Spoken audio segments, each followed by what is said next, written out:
Once upon a time, I met a lovely woman named Ligeia, but I can't recall exactly when or where it happened. It was a long time ago, and my memory isn't very good. I believe we first crossed paths in a big, old city close to the Rhine River in Germany.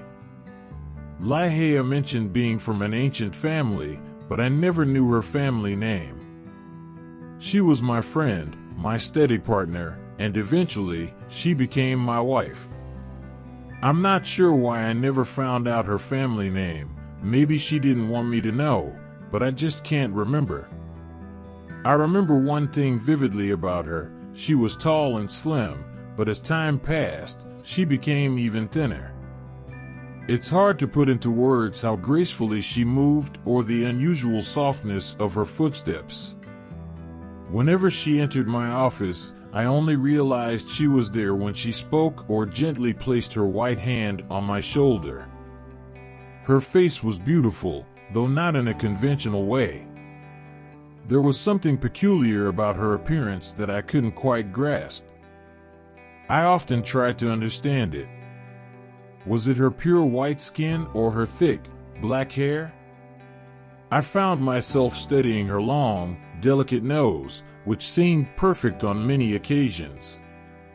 Her sweet mouth caught my attention as well, with its soft and red charm. When she smiled, her teeth gleamed white, but it was her eyes that fascinated me the most.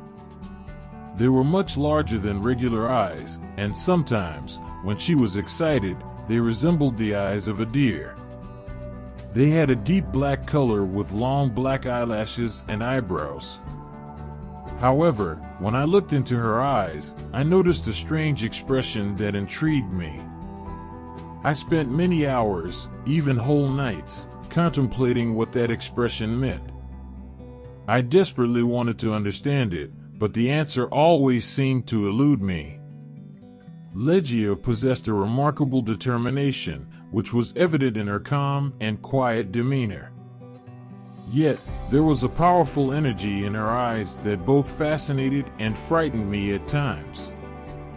I could tell she was very clever. She excelled in Latin, Greek, and many other languages, never making a mistake. She was also well-versed in science and mathematics. When we got married, she willingly assisted me with my studies, and we often worked together as a team. After her passing, I was left all alone, feeling like a lost child in the darkness. When she first fell ill, she couldn't be there for me as often as before. Her condition worsened, and she became frail, with pale and translucent skin. Witnessing her dying filled me with desperation, as she fiercely resisted death with all her strength. Her determination to live was evident in her struggle, and it was during those difficult times that I truly understood the depth of her love for me. She held my hands and expressed her unwavering devotion. I find it hard to talk about those moments now, but I must say that her love for me was an integral part of her will to keep fighting for life. On the night she passed away, she suddenly got out of bed and cried out, not wanting to lose her battle with death. She fought bravely, but in the end, my dear Ligeia lost her fight, leaving me heartbroken and alone. I was overcome with sadness and couldn't bear to stay in the old city by the Rhine. So, I traveled around for a few months before deciding to buy an old abbey in a remote part of England. The abbey reflected my feelings of loneliness, but I tried to brighten it up by decorating it with colorful curtains, carpets, and ornaments, hoping it would make me feel happier. However, the vibrant colors didn't succeed in lifting my spirits, and I found myself turning to excessive drinking during that time, which I'd rather not dwell on.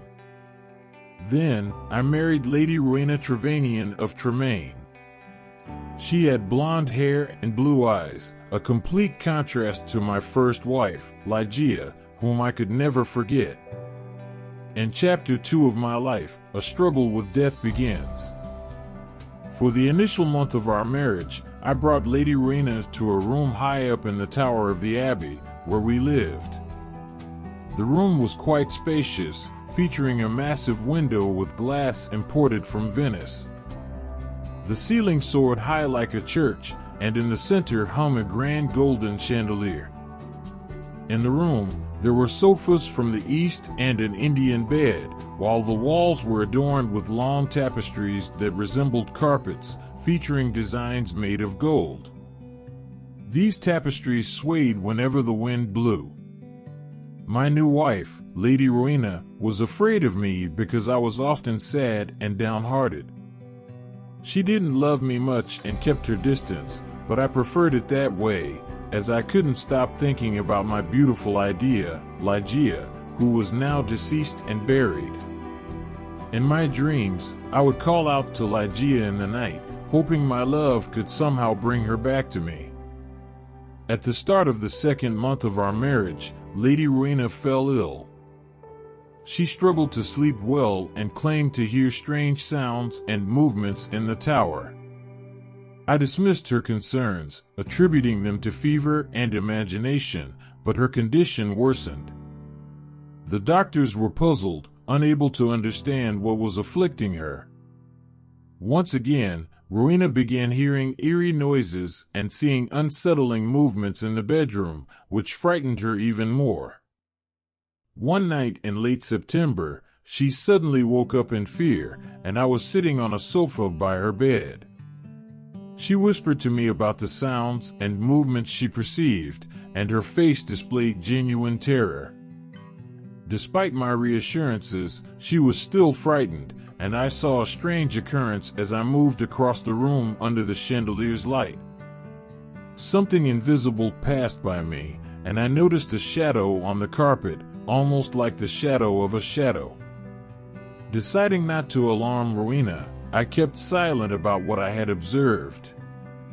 Instead, I poured her a glass of wine and sat on the sofa, watching her closely as time passed. I heard very faint footsteps approaching the bed on the carpet. Then, just as Rowena was about to drink the wine, I saw, or perhaps imagined, 3 or 4 large drops of bright red liquid fall into her glass. I hesitated to say anything, thinking it was just my imagination. However, Rowena's health deteriorated rapidly after that incident, and on the 3rd night, she passed away. Her servants prepared her body for burial and covered her with a sheet. The following night, I sat alone with her lifeless body in the bedroom. Strange forms and shadows seemed to move around me. The moving tapestries in the dark corners made me nervous and scared. I looked at the carpet under the chandelier and felt somewhat reassured when I saw no shadow there. As I gazed at Rowena lying on the bed, memories of Ligeia, the only woman I ever loved, returned to me. It was around midnight when I heard a quiet yet distinct sound that startled me awake. I believed it came from the bed. Terrified, I listened carefully, but I didn't hear it again. Despite not seeing any movement, I continued to watch Rowena closely. Minutes passed, and to my horror, I noticed a hint of color returning to her face. My heart filled with terror, and I couldn't move when I realized that Rowena was not truly dead. I tried to revive her, but the color faded from her cheeks, and her face turned as cold as marble once more, with the dreadful expression of death on her thin lips. When her lifeless body turned cold and stiff, I collapsed onto the sofa, consumed by thoughts of Ligeia. An hour later, to my astonishment, I heard the same sound as before.